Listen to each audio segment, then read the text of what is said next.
Hello guys, welcome to the channel. On today's video, I want to show you guys very simple tutorial that how to close the split view on Google Chrome. So if you are like me, accidentally clicking the split view like this, clicking add tab to split view, and then I will create this one, and then I have to tab in split view on Google Chrome.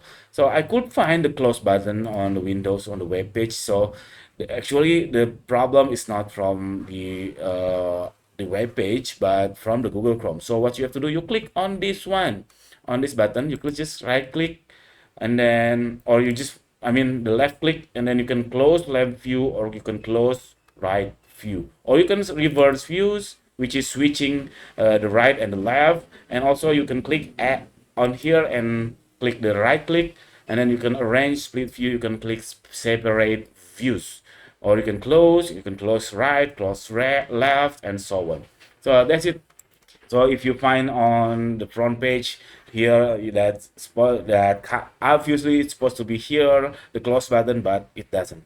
So that's it. Very simple tutorial. I hope you can make by yourself. Thank you for watching. See you on the next video. Bye bye.